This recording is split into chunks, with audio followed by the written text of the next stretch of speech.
शौकत तरीन साहब, बहुत बहुत शुक्रिया, आपने हमें ज्वाइन किया। कल स्टेट बैंक ऑफ पाकिस्तान की मॉनेटरी पॉलिसी कमेटी ने शरह सूद को 7% पर बरकरार रखा है, लेकिन कल एक मुख्तलिफ बात देखी गई। उन्होंने फॉरवर्ड गाइडेंस दी है स्टेट बैंक ऑफ पाकिस्तान ने, जिसमें उन्होंने बताया है कि नियर टर्म में भी जो पॉलिसी रेट है वो 7% पर रहने का इम्कान है, और अगर आगे जाके पॉलिसी रेट में कोई तब्दीली भी आती है तो वो ग्रेजुअल तब्दीली होगी। आप कैसा देखते हैं इस फैसले को कि उन्होंने एक फॉरवर्ड गाइडेंस दी है? क्या इससे फ़ायदा होगा, क्लैरिटी होगी, और क्या जो इकोनॉमिक डिसीजन मेकिंग है उसमें आसानी होगी, एक रोड मैप होगा लोगों के सामने? बिल्कुल, आई थिंक ये बात बिल्कुल सही है कि रोड मैप जो दे दिया उन्होंने, और उन किसी वजह से उन्होंने दिया है, क्योंकि अगर देखा जाए तो इस वक्त जो इन्फ्लेशन 8% पे भी है, तो उसमें फूड इन्फ्लेशन जो है वो काफ़ी हाई है, 13% पे है। कुछ 12.5 जो अर्बन में है और 13.5 रूरल में है। तो ये जो चीज़ें हैं ये वक्ती तौर पे हैं, और ये जैसे ही अब हमारी हार्वेस्ट होगी वीट की, और अब शुगर भी प्रोडक्शन हो रही है, तो उसकी वजह से ये कीमतें कम होंगी। और अगर हम देखें कि हमारी नॉन फूड इन्फ्लेशन जो है वो तो 4% से भी कम है अर्बन एरियाज में, और तकरीबन 6% है उसमें रूरल एरियाज में। तो ये जो है ये सिर्फ फूड इन्फ्लेशन का प्रेशर है।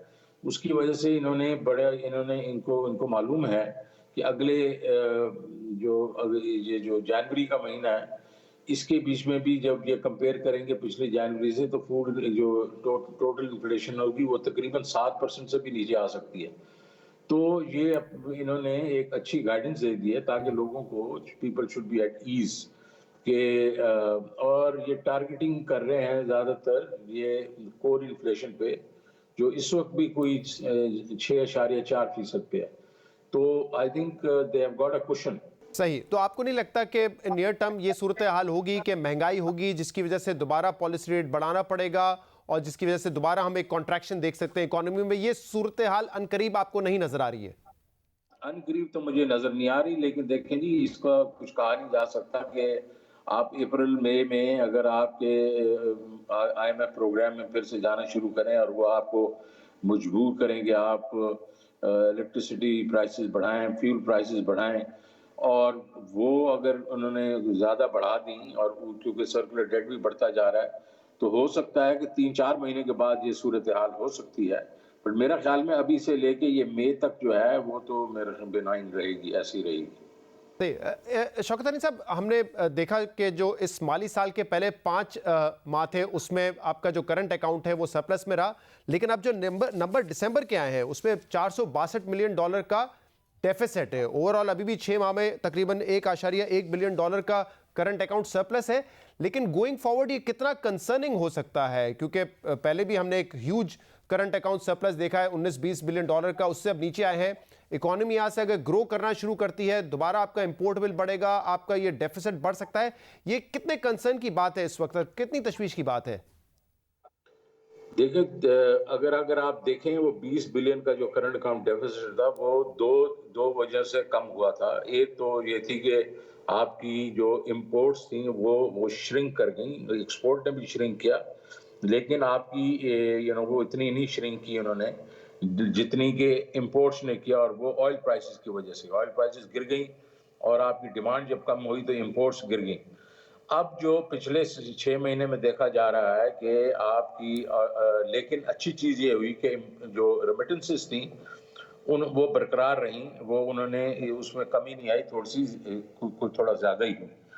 लेकिन पिछले 6 महीनों में ये हुआ है कि आपको फूड का इंपोर्ट बिल पड़ गया है, आपको वीट, शुगर और ये पाम ऑयल जो है इसकी कीमतें भी बढ़ गई हैं। तो इसकी वजह से आपको तकरीबन अगर आप कॉटन की इंपोर्ट भी आप उसमें ऐड कर लें, क्योंकि आपको कॉटन शॉर्ट हो गई है, ये 1.5 बिलियन की आपको हिट हुई है। तो क्या हम इसको देखते हैं कि क्या, और थोड़ी ऑयल प्राइसेस भी थोड़ी सी बढ़ी हैं, तो इसको अगर हम देखें कि ये आगे कैसे जाएंगी, तो मेरे ख्याल में फूड इंपोर्ट्स तो शायद थोड़ी कम हो जाएंगी, बिकॉज बीट भी आ जाएगी, और सुना है शुगर भी काफ़ी ठीक है, और पाम ऑयल प्राइसेस भी गिरी हैं। लेकिन जो जैसे ही कोविड जो है दुनिया के बीच में खत्म होगा तो उसके बीच में आपको जो है ऑयल प्राइसेस के बढ़ने के तवक्को है। तो ऑयल प्राइसेस बढ़ेंगी तो ये हमारे लिए अच्छी खबर नहीं है। लेकिन ऑन द अदर साइड हम अगर देखें तो एक्सपोर्ट जो है हालांकि 6 महीनों में वो बड़ी नहीं है, वो कोई तकरीबन 500-600 मिलियन से कम है। लेकिन दिसंबर के बीच में दो अच्छी चीजें हुई हैं। एक तो आपकी टेक्सटाइल जो है वो 1.4 बिलियन डॉलर से बढ़ी है, विच मीन्स 8% से पिछले 6 महीने से। और दूसरा यह आपकी आईटी एक्सपोर्ट जो है वो 45% से बढ़ी है। इसका मतलब है वो कोई तकरीबन 274 मिलियन से बढ़ी है। तो ये दो चीजें जो हैं ये अगर इस तरीके से रहें और इसको तवज्जो दी जाए तो एक्सपोर्ट्स आपकी बढ़ेंगी। लेकिन सबसे ज्यादा सेविंग ग्रेस जो है शायद भाई वो ये है कि आपकी जो रेमिटेंसेस है फैटफ की वजह से, और मेरा कुछ ख्याल है कि लोग जो है अंडर वॉइस करके एक्सपोर्ट को वापस लेके आ रहे हैं वाया रेमिटेंसेस के, उसकी वजह से आपकी रेमिटेंसेस जो हैं वो 6 महीने में 14 बिलियन पे चली गई है, विच मीन्स कि आपको 2.8 बिलियन का इस वक्त 6 महीने में फर्क पड़ा है। सो माय ओन सेंसेस के ये करंट अकाउंट को हम ये ना समझें कि ये हमने सर कर लिया, कि ये बेसिकली हमने इसके ऊपर फतह पा ली है, बिकॉज इसमें काफी चैलेंजेस आएंगे। इंपॉर्टेंटली दो चीजें करनी चाहिए। पहली चीज ये है कि टेक्सटाइल ये अपना आईटी एक्सपोर्ट जो है जो अगर 45% बढ़ सकती है तो जरा और अगर इसके ऊपर हम तवज्जो दें तो ये उससे भी ज्यादा बढ़ सकती है। दूसरा हमें चाहिए प्राइम मिनिस्टर इमरान खान को जब ये प्रेसिडेंट शी आ रहे हैं तो उनको कहें जनाबे वाला आपने हमें ये इंफ्रास्ट्रक्चर बनाने के लिए पैसे दिए, अब आप ये जो स्पेशल इकोनॉमिक जोन्स हैं आप अपनी कंपनियों को कहें यहाँ आके यहाँ इंस्टॉल करें अपनी मशीनरी और यहाँ से एक्सपोर्ट करें, बिकॉज वो तकरीबन 85 मिलियन जॉब्स को वो रीलोकेट कर रहे हैं अपने मुल्क से बाहर के मुल्कों में। वो वियतनाम में जा रहे हैं, वो म्यांमार में जा रहे हैं, कंबोडिया में जा रहे हैं।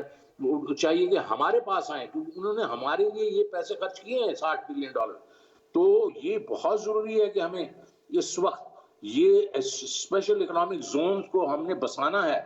ये भी बताइएगा ये रेमिटेंसेस का जो आप जिक्र कर रहे हैं ये क्या ये सस्टेनेबल है? क्योंकि जब ये ट्रैवल बैन वगैरह खत्म हो जाएगा, आमतौर पर फ्लो की शुरू हो जाएगी, तो क्या दोबारा लोग हवाला हुंडी की तरफ चले जाएंगे, ऑफिशियल चैनल से नहीं भेजेंगे?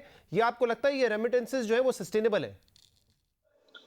देखें जी, मुझे तो लगता है कि ये जो फैटअप की वजह से कुछ काफी जो है आपकी हुंडी जो हो रही थी अभी काफी हुंडी कम हो गई थी, लेकिन जो भी हो रही थी उसमें उस हुंडी में कमी आई है और वो डाइवर्ट हुए हैं ऑफिशियल चैनल से। एक तो ये बात है जो रहेगी, बिकॉज ये फैटअप जाने वाला नहीं है, ये ज्यादा सख्ती करने वाले हैं ये। दूसरा ये है कि ये जो हमारा जो मेरा अपना ख्याल है और कुछ लोग इसमें तायद करते हैं कि हमारी ये एक्सपोर्ट्स हैं कुछ ये अंडर इनवॉइस हो रही हैं और वहाँ बाहर से जाके फिर वापस से ये राउंड ट्रिप हो रहा है। तो ये भी अगर हमने अगर रोक दिया इसको ऐसा करना तो हमारी एक्सपोर्ट्स बढ़ जाएंगी, अगर नहीं रोका तो ये रेमिटेंसेस के थ्रू वापस पैसे आएंगे। एक बड़ी पॉजिटिव चीज थी कि नवंबर में हमने देखा जो एलएसएम ग्रोथ है वो 14.5% की रही है और ये पिछले पोस्ट कोविड हम देख रहे हैं कि रिकवरी हमें नजर आई है एलएसएम में। क्या ये सस्टेनेबल है? क्योंकि अभी एक ऑलरेडी इशू आ गया है, गैस शॉर्टेज थी दिसंबर में और जनवरी में खास तौर पर, फिर हमने बिजली की कीमत बढ़ा दी है और अब ये भी कहा गया है कि जो कैप्टिव पावर प्लांट है उनके जरिए गैस नहीं होगी, यानी कि नेशनल ग्रिड पे जाना पड़ेगा इन तमाम इंडस्ट्रीज को, चाहे वो एक्सपोर्ट ओरिएंटेड हो या डोमेस्टिक मार्केट को केटर कर रही हो। आपके ख्याल से अगर ये होता है तो इसके बाद क्या मुश्किलात आएंगी इंडस्ट्री को और सस्टेनेबल रहेगी ये जो ग्रोथ हमें नजर आई रिसेंटली एलएसएम में? सिद्धार्थ भाई, अगर हम 1-2-4 चीजों पे अगर फोकस करते रहेंगे ना तो उसमें जो ऊंच नीच आएगी वो हमें अफेक्ट करती है। हमें बड़ा ब्रॉड बेस अपने आप को करना पड़ेगा इंडस्ट्रियल ग्रोथ को, और इसमें सबसे बड़ा रोल एक हमें लेके आना पड़ेगा एसएमई का। एसएमई बेचारे लोग हैं, वो बिल्कुल यतीम लोग हैं, उनकी कोई नहीं सुनता। हम अगर उनको अगर तवज्जो देना शुरू कर दें और उनमें कोई 5-10-15% ग्रोथ आना शुरू हो जाए, जो कि आ सकती है, तो ये बड़ी जो इंडस्ट्रीज हैं इनकी तो ऊपर ऊंच नीच होती रहेगी, क्योंकि कभी गैस नहीं है, कभी कुछ हो जाता है, कभी वो कहते हैं हमारे जी वो रिफंड रुक गए हैं, कभी कुछ होता है। तो हमें ब्रॉड बेस करने के लिए, ये इंडस्ट्रियल ग्रोथ को ब्रॉड बेस करने के लिए एसएमई के ऊपर भी जरूरी जोर देना पड़ेगा। और दूसरा ये है कि ये हमें अपनी इंडस्ट्री को कंपेटिटिव करना पड़ेगा दुनिया के बीच में। दुनिया के बीच में इस चीज पे नहीं होता कि गैस अगर मिले तो इंडस्ट्री ग्रो कर रही है, उधर नहीं मिले तो नहीं हो रही। शौकत साहब, अभी हमने कोविड के दौरान काफ़ी फैसिलिटेट किया इंडस्ट्रीज़ को। सीमेंट में हमने उनको फिक्स्ड, जो कंस्ट्रक्शन सेक्टर है उसमें उनको फिक्स टैक्स रिजीम में लेकर आ गए। एक्सपोर्ट ओरिएंटेड इंडस्ट्री को आपने सस्ती बिजली और गैस दी है, सस्ता कर्जा मिल रहा है टर्फ स्कीम के तहत जो स्टेट बैंक ऑफ पाकिस्तान ने लॉन्च की। ये तो फिलहाल मिल रहा है, ये मराद तो दी जा रही है। क्या जितना आउटपुट और परफॉर्मेंस है, क्या आपको लगता है कि वो इस मराद के बराबर ही है या उससे और बेहतर होना चाहिए था? क्योंकि ये जो मराद दी जा रही है ये लॉन्ग टर्म के लिए तो सस्टेनेबल नहीं होगी ना। देखें जी, मैं बताऊं जो कंस्ट्रक्शन के अलावा जो जहां मराद दी गई हैं वहां तो मेरे ख्याल में ये उसके मुताबिक नहीं है जितनी मराद दी गई है। लेकिन ये भी लोग कह सकते हैं कि जी बाहर की मार्केट्स अभी इतनी खुली नहीं थी और उधर हमें इतनी सक्सेस नहीं है। लेकिन हैविंग सेड दैट, ये भी है कि हमारे इस मुकाबले में हमारे जो कंपेटिटर्स हैं जिसमें इंडिया वगैरह है, जी। वो कोविड उनको ज्यादा हिट किया है। उनकी सप्लाई साइड जो है वो कम हुई है, तो हमें यहाँ काफी बेनिफिट मिला है। तो हम जिस तरह, तो आपका सवाल के जवाब में उस साइड पे तो हमारी मेरे ख्याल में परफॉर्मेंस जो है एट पार नहीं है। लेकिन जो कंस्ट्रक्शन वाली इंडस्ट्री है उसके बीच में मैं सिर्फ ये कहना चाह रहा हूं कि ये जो आपको मराद मिली है, ये 70 साल के बाद हमने हाउसिंग इंडस्ट्री को खड़ा करने की कोशिश की है और उसको चलने में देर लगेगी। अगर लोग समझते थे कि हमने मराद दे दी और दूसरे दिन टेक ऑफ हो जाएगा, वो नहीं ऐसे होता।